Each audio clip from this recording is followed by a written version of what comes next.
आकाशवाणी भोपाल से प्रस्तुत हैं प्रादेशिक समाचार।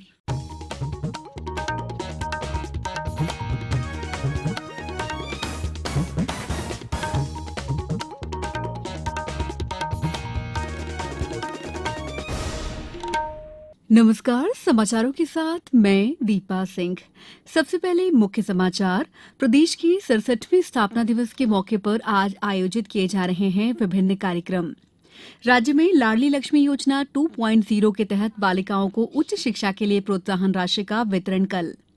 भगवान बिरसा मुंडा की जयंती 15 नवंबर से प्रदेश में लागू होगा पेसा एक्ट, कहा मुख्यमंत्री शिवराज सिंह चौहान ने।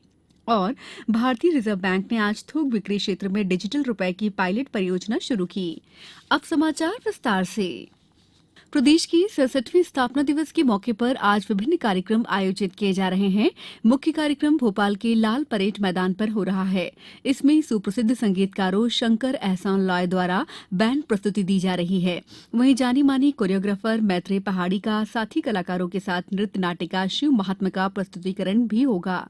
स्थापना दिवस के अवसर पर राज्यपाल मंगूभाई पटेल और मुख्यमंत्री शिवराज सिंह चौहान ने प्रदेशवासियों को बधाई दी है। इससे पहले केंद्रीय संस्कृत विश्वविद्यालय भोपाल परिसर में मध्य प्रदेश राज्य स्थापना दिवस समारोह पूर्वक मनाया गया। वहीं सीहोर, बैतूल, छतरपुर, सतना, शिवपुरी, जबलपुर, आगरमालवा, नर्मदापुरम, देवास, श्योपुर, मुरैना, कटनी, मंदसौर, गुना सहित राज्य के अन्य जिलों में भी स्थापना दिवस समारोह आयोजित किए जाने के समाचार मिले हैं। मुख्यमंत्री शिवराज सिंह चौहान मध्यप्रदेश स्थापना दिवस उत्सव में कल 2 नवंबर को लाडली लक्ष्मी योजना 2.0 का क्रियान्वयन शुरू करेंगे। रविन्द्र भवन में दोपहर 3 बजे होने वाले समारोह में 1437 लाडली बालिकाओं को उच्च शिक्षा के लिए पहली किश्त 12,500 रुपए की प्रोत्साहन राशि का वितरण किया जाएगा। गौरतलब है कि योजना में लाडली लक्ष्मी बालिकाओं को उच्च शिक्षा के लिए 2 किश्तों में 25,000 रुपए की प्रोत्साहन राशि देने का प्रावधान किया गया है।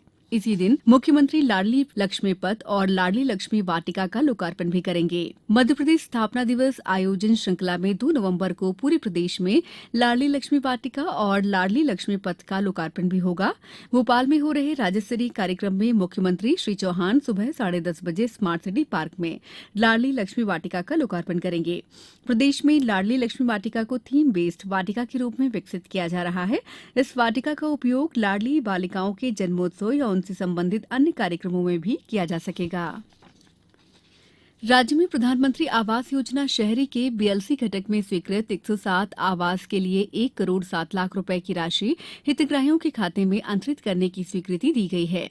नगरीय विकास और आवास मंत्री भूपेंद्र सिंह ने जानकारी देते हुए बताया है कि प्रत्येक हितग्राही को 1-1 लाख रुपए के मान से पहली किश्त में 41 हितग्राहियों को 41 लाख रुपए और दूसरी किश्त में 66 हितग्राहियों को 66 लाख रुपए अंतरित किए जाएंगे।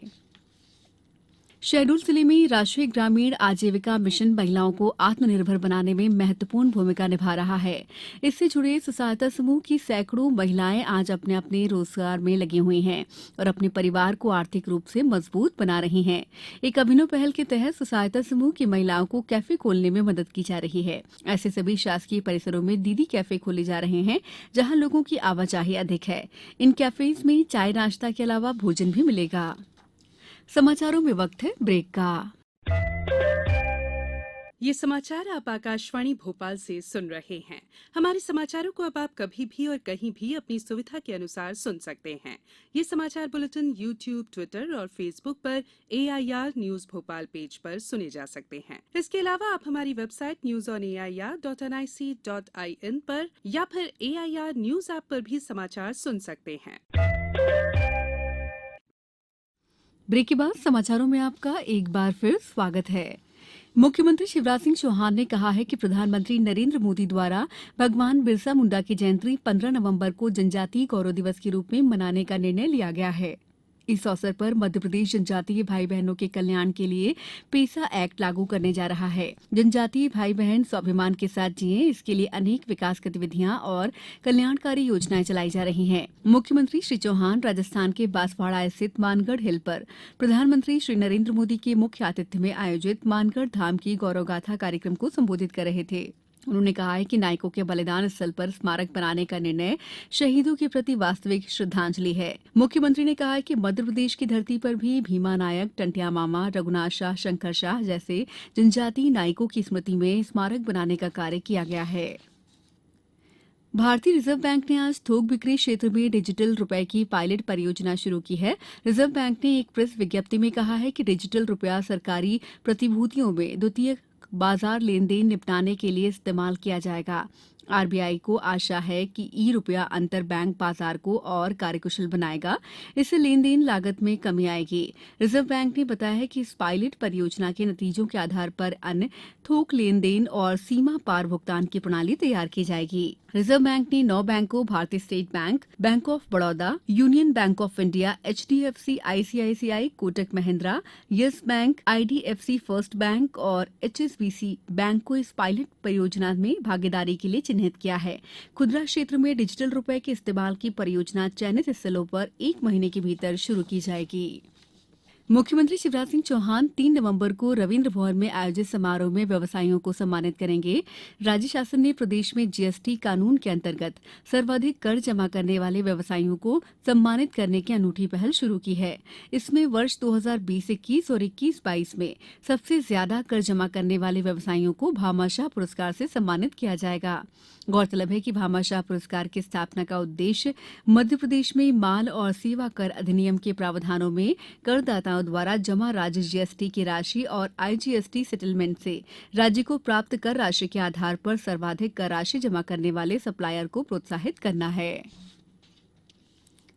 केंद्रीय श्रम और रोजगार मंत्री भूपेंद्र यादव ने कहा है कि सरकार ने कर्मचारी भविष्य निधि संगठन ईपीएफओ के उपभोक्ताओं की संख्या मौजूदा 6.5 करोड़ से बढ़ाकर 10 करोड़ करने का लक्ष्य किया है।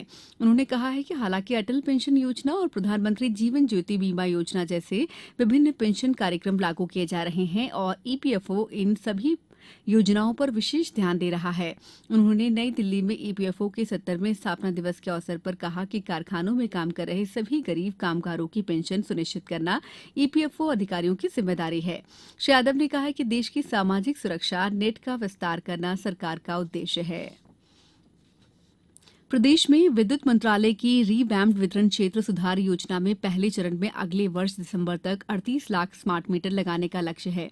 ऊर्जा मंत्री प्रद्युम्न सिंह तोमर ने कहा है कि ऊर्जा के क्षेत्र में प्रदेश को आत्मनिर्भर बनाने और उपभोक्ताओं को गुणवत्तापूर्ण बिजली उपलब्ध कराने के लिए इसी योजना में नए सब स्टेशनों की स्थापना, कैपेसिटर बैंक, फीडर विभक्तिकरण कार्यों और उनकी गुणवत्ता की सतत निगरानी तथा वेंडरों के भुगतान के लिए विभिन्न पोर्टल विकसित किए जा रहे हैं।